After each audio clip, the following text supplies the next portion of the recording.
Greetings everybody and welcome to Wager Talk TV. I'm Pavlos Lagoretos here with a couple of plays in the second semi-final of the Nations League between Spain and France. Match is played on Thursday, 3 p.m. Eastern. But before that, I wanted to invite you guys to go to my page at wt.buzz/pl. We have several 4% best bets loaded for Thursday, as we like several spots in the South American World Cup qualifiers, in the Asian World Cup qualifiers, and of course a couple of big plays in this match. Now onwards to our free play, Spain versus France. Semi-final, Thursday, 3 p.m. Eastern. Now this is a very, very interesting match because we got two sides that also met in the Euros last season. They also met in the final of the Nations League back in 2021.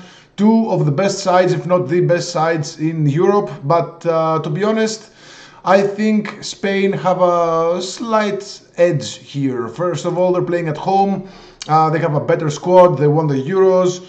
The team is tight in the sense that everybody has a clear identity, while France, the coach Didier Deschamps has announced that he's leaving the team after the World Cup next year. So, that's not something that you want. And historically, off the top of my head, any team that, have announced that their coach is going to change, they're not doing well. And the recent result is Inter Milan. We had reports saying that coach Simone Inzaghi was on the verge of signing with a Saudi club. He went out to deny those, allegations, but he did end up, I think, signing for Al Hilal or some big major Saudi club. So whenever you have a team, whether it's a national team or a club whose coach is with one foot outside of the organization, I really don't trust that. So Spain, they're coming off a really strong Nations League, and they're coming here with almost full force, and they're quite rested, more rested than France. France, they had several players that played in the Champions League final on Saturday. They also had to travel around Europe, for celebrations. Now traveling back to Spain. So for France, they're already missing Koundé, Upamecano, Saliba, and Camavinga. These are all, most of them were starters or, first subs off the bench. So their backline looks weird. I mean, first reports say that Lucas Digne from Aston Villa is going to start at left back. Lucas Hernandez, a backup at PSG, is going to start at centre back.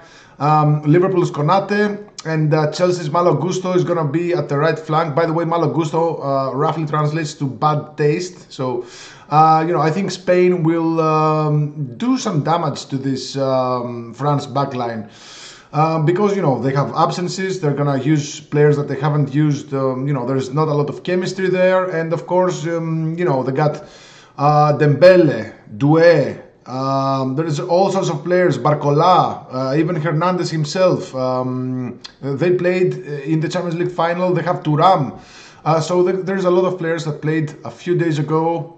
Traveling involved. Some of them are happy, some of them are unhappy. A lot of moving pieces for France, and I do not like that. While Spain, they only had Fabian Ruiz, who played for PSG in the final. They have a healthy lineup, no big, absences. Lamine Yamal is locked and loaded. You got Nico Williams, you got Morata, who is, he still plays ball. He's a good piece at times, but he also called up Samu Agehoa, from Porto. He's a big, tall guy. He can do some damage as well. So Spain playing at home, in my eyes, they have a better defense, a better midfield. Although, it must be said that both these sides are like thermonuclear up front with a lot of players that can do a lot of damage. So this looks like goals. To be honest, Spain are coming off 5 consecutive matches with over 2.5 goals. 6-2 to the over, 2.5 goals in all matches in the Nations League that recently finished. Defense wasn't exactly great, so France will get their first share of scoring chances as well. Now France, they went 5-3 to the over 2.5 goals in the Nations League with 1 goalless draw and 2 matches finishing with exactly 2 goals, so they were close to hitting the over 2.5 goals. With the totals line set at 2.25, I'm heavily leaning to the over 2.25 goals.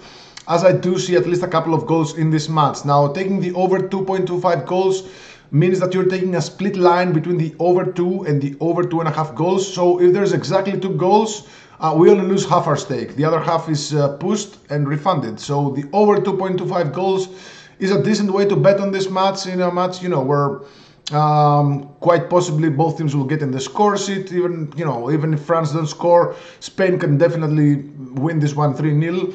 Again, France, they have an untested defense. They're missing crucial players there, and I think Spain will give them a run for their money. Now, as for sides, Spain are plus 135 favorites. The draw is at plus 220. France are plus 225 underdogs. There's value all over the place, no matter how you cut it. If you want to take France plus a quarter of a goal, fine with me, but I think Spain will not lose this match. I mean, the worst case scenario, this is a draw. So, both teams, again, they're really, really strong up front. This could really go anywhere, but I'm leaning Spain here. Spain to advance at minus 147. Not sure if they can do it within 90 minutes. So this Spain to advance at minus 147 covers a potential extra time and or penalty kicks.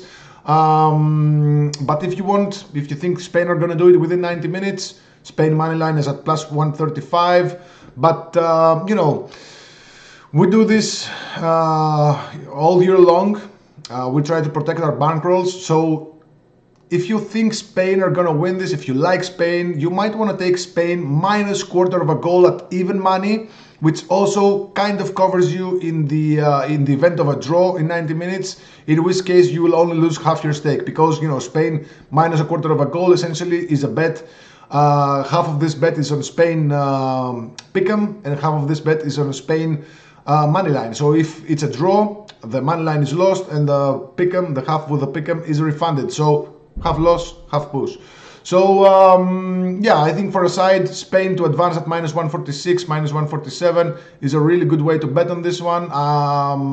France, they're perceived as one of the best teams out there, but Spain, they proved that last season, almost exactly 1 year ago. They proved that by winning the Euros. They beat actually France in the semi-finals by 2-1. I don't know what more you want to bet Spain here, even though the odds are not that good. So for totals, over 2.25. For the sides, Spain to advance at minus 147. Or Spain minus a quarter of a goal. So by the way, if you're enjoying this video, make sure to subscribe if you haven't already. Drop a comment, like this video, so we can keep pushing more of this content to you guys. We provide actionable information across all major sports. I myself am doing soccer. Again, you can go to my page at wt.buzz/pl. We have several 4% best bets for tomorrow in the Asian World Cup qualifiers, South American World Cup qualifiers, and the Nations League, and there's a couple of other spots in other leagues that I'm looking that might be added to that package as well. So 8-3 ran 4% releases in May, so we did really well with this 4% releases. 62.4% win rate in 4% best bets since December. 38 and 23 for plus 44 units. Again, all my plays are at wt.buzz/pl. My free plays and all my promos are there. You can use. You can take a promo for 90 days of soccer. We slashed the price. We made 108 units of profit in summer of 2024, June to August, and 107 units of profit in summer of 2023, again, June to August. So summer is our most profitable period. Good luck with your selections. Let me know in the comments below what you're betting in this match. Good luck.